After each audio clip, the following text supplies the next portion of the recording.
Sup people, Casual Talk here. I am back with part 2 on how being ghetto and ignorant is like a global pandemic. This is part 2 and a follow-up to the very first video involving in this series, and basically I'm gonna continue where I left off. I apologize for the cutoff from the first video involving the same topic because my phone was overheating at this time. I was in a rush going to work and I didn't have the time to continue to go on the video from there. And it's been a really busy week. My kids, thank God, finally got back into school. So it's a breather, and I'm gonna make part 2 as brief as possible and just continue where I left off. All right, and yeah, I'm just gonna keep things from there and keep it casual. So where I left off with the story, when I was hitting the corner during my time, when I was about, I think, 11, 12 years old, and the same incident involving the same hood dude, the same Pookie Ray Ray. He was about 2 to 3 times my size. I remember the brother was light skinned. I don't know if he was Hispanic, mixed, I don't know. I don't even remember. I don't care at this point. So continuing from there, the brother was just messing with me because apparently he was looking for someone to fight, and maybe he was having a bad day, and he was just being a punk and looking for somebody to pick on. And I was minding my business, just trying to get home. The last thing he did was, he balled his fist. He was giving me a look, like a piercing look, like it was just like he intimidated me. I was a child. The dude was intimidating because I don't know if he had a knife. I don't know if he had a gun. I was thinking so many things in my head, like so many things was running through my mind, like, is this going to be it? Am I about to get beat up by a grown man? Just because I was trying to watch my surroundings. And it's normal for people to look at one another. It's human instinct. That's one of the first things you're going to do, especially if you don't know somebody. The first thing you're going to do is look at their facial features. You're going to look at their face. You're going to look at them face to face. The brother got pissed about that. And I believe it was an excuse to try to beat the crap out of me. Either he was on drugs, or he was just looking for somebody to mess with, or it was all of the above. Or he was just looking for somebody to rob. Like, there's no way a grown man would be pissed off like that at a child for looking at him only once, and I'm just turning the corner. There was a blind spot. I didn't know he was there. He left me alone after that, by the grace of God, because I started praying. I was praying to God that, please, let me find a way out of this. I've had encounters with Pookies and Ray Rays, hood dudes. Growing up, like I said from the last video, dealt with them in preschool, middle school, high school. So many of them called me a punk, lame, nerd, geek. All because I didn't want to fight. I didn't want to be part of that life. That's weird. They wanted me to become somebody that I was not. And also, I'm just gonna correct some negative commenters and toxic commenters that I've had. Some of y'all know who you are, and if you don't, and you come across this video again, I just politely remove your comments because I don't want to do the back and forth. I'm not a debate type of guy. I'm not doing the back and forth.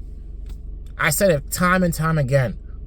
If somebody's not about that life and about peace, they're not about that life and they're about peace.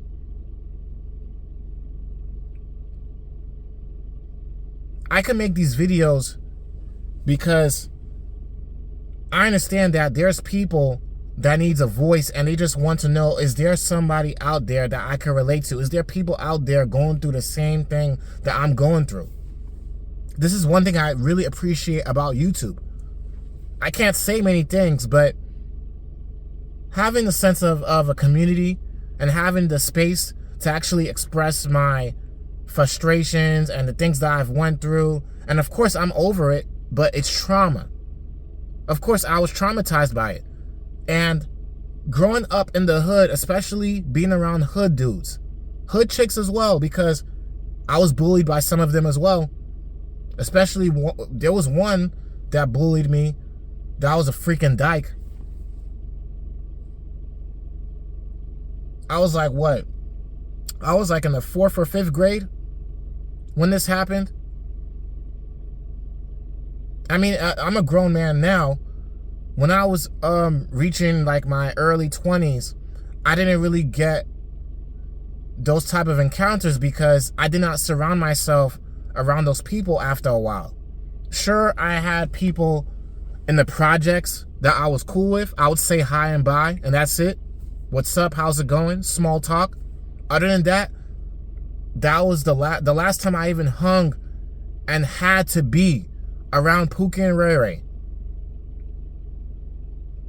Like the very last time I had to be around some type of hood dudes like that was when I was in high school. I mean, I had a few coworkers here and there when I used to work in Brooklyn, New York. I was in Pickens Avenue. Like I told you, I used to work for I had an Asian boss who was Chinese. I used to work in an eye clinic. I had some hood dudes that I would used to work with that was associates. And they didn't last very long in the job. Go figure. And they tried me, and it didn't work. After a while, I learned to stand my ground. There was times that I almost got into fights in high school and middle school. And I was not the only one that was bullied. You know what it taught me? To stand my ground. Enough was enough. See, this mentality is a disease. There was a case, if I could find it, I'll link it and put it in the comments down below and put it in the description box. There was a little boy. I'm pretty sure some of y'all are familiar with the case. See, when you deal with Pookie and Ray Ray, no matter the race, Hispanic, and with the communities with Dominicans, Panamanians, Mexicans, Puerto Ricans, they got Pookie and Ray Rays too. They got hood dudes. Hood dudes is global. So I challenge any one of you who thinks that only black people in America are the only ones that are capable of acting hood or being ghetto or growing up in poverty. Poverty is everywhere. There's a hood everywhere. There's black people everywhere.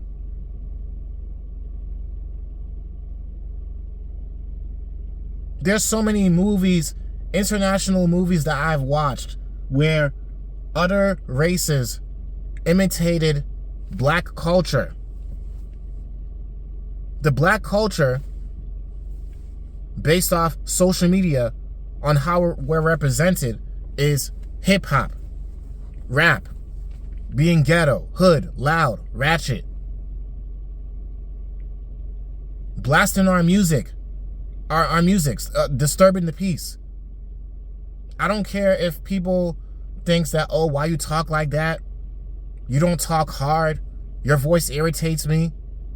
Yeah, I've seen some of the comments. I'm calling all the people out.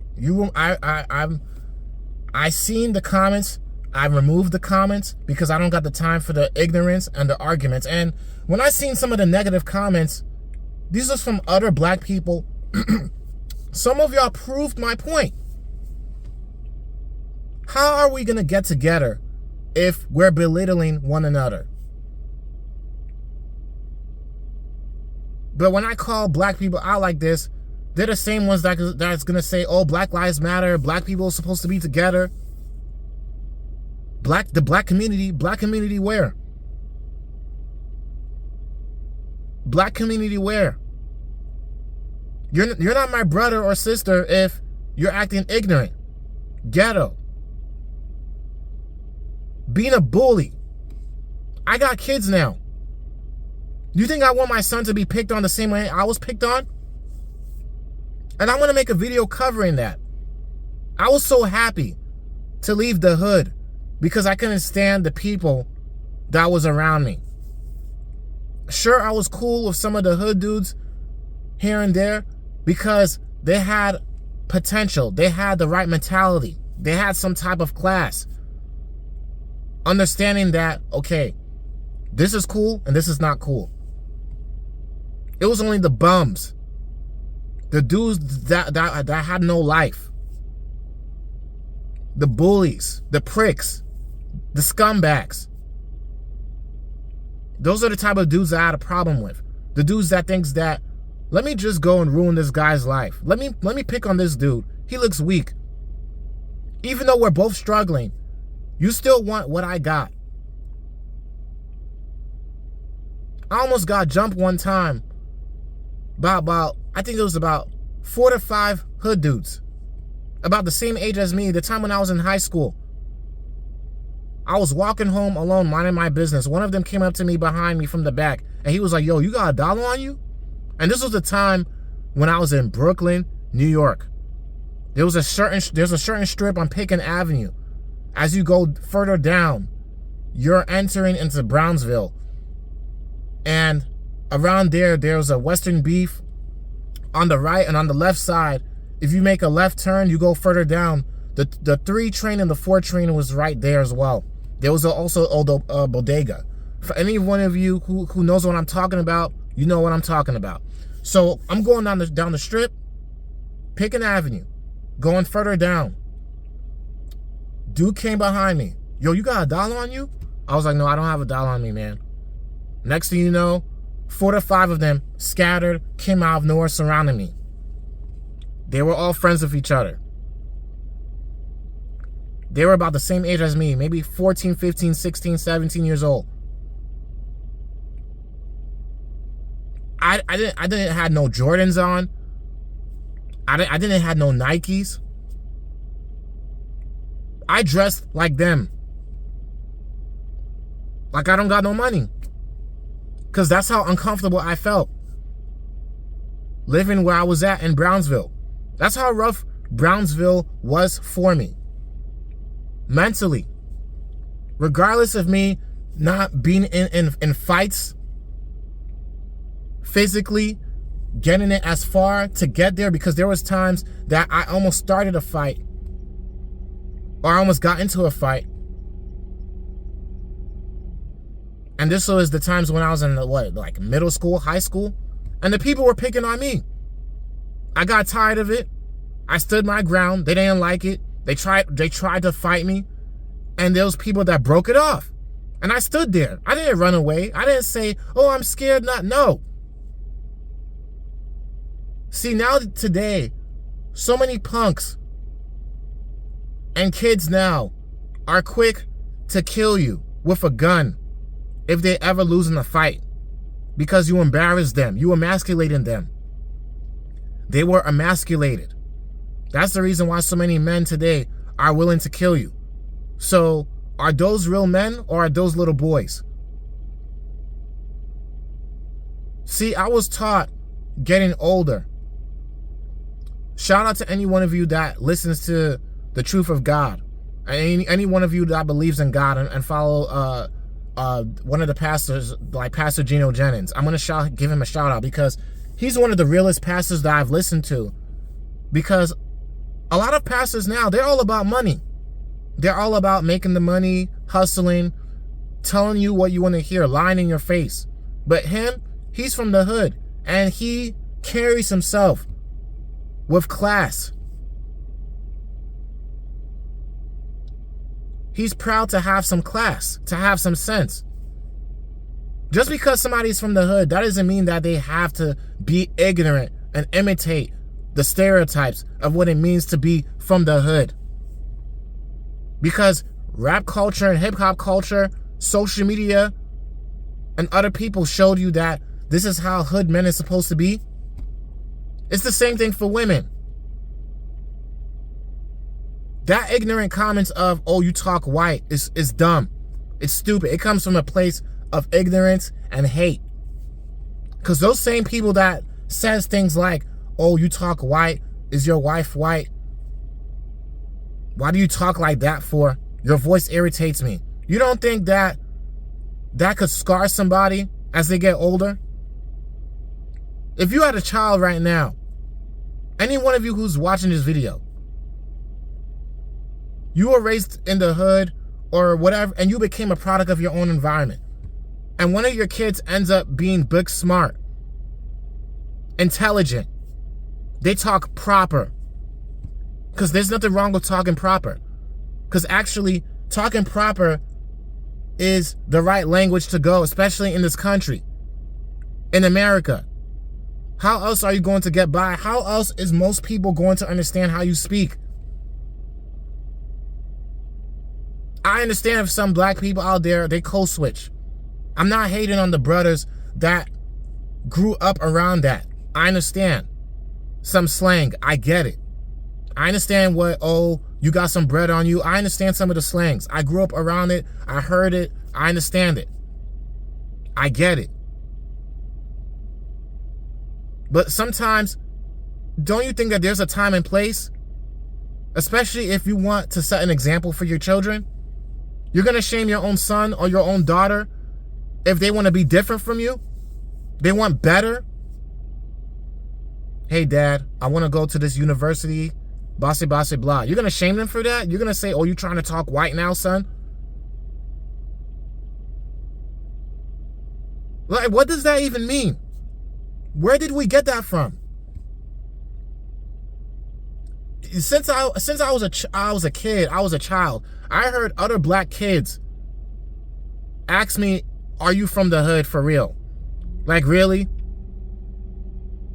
We're both in Brooklyn, New York. I'm going to the same school as you. I'm poor. I had no choice but to stay in the projects because that's what my mom qualified for. And my mom has a disability. You think that was funny to hear? My dad was not in my life. Yeah, I understood some of the previous comments from the last video about my dad not being a real father and not being a good father. Yes, he tried. Even though he carries himself a certain way, he carries himself with class. I looked up to my dad because of that too, because he embedded it in me. He did not want me to be part of the streets. Yes, he could have tried, but him and my mom had a deep-rooted history, and I don't want to get too much into that, but it is what it is. Some of you really need to take the time to think about it. Do I really want my children to be a product of their own environment? Do I really think it's smart and wise for my children to grow up to be like Pookie and Ray Ray? To be like Keisha's? To be a stereotype? For the rest of the world to hate them? To be uneducated? To be a high school dropout? I dropped out of high school because my reason, even though it was stupid, I hated being around the people that were bullying me, where I grew up around, and I just felt lost. I had a lot more reasons. There was a lot of things that went on in my life on the reason why I ended up dropping out. One of the reasons is because I just want to accelerate it out of that high school. I wasn't proud to be in that high school. I made my mistake getting into that high school. That high school was ghetto. Not to say that I'm better than anybody. It's just that I had my own trauma growing up. I got over it, thank God. I healed from it, thank God. Do I remember it? Am I going to forget? No, I'm not. Being ghetto and ignorant is like a global pandemic. Other races and other people around the world are following it because the media is showing them this. Making a change starts off with us.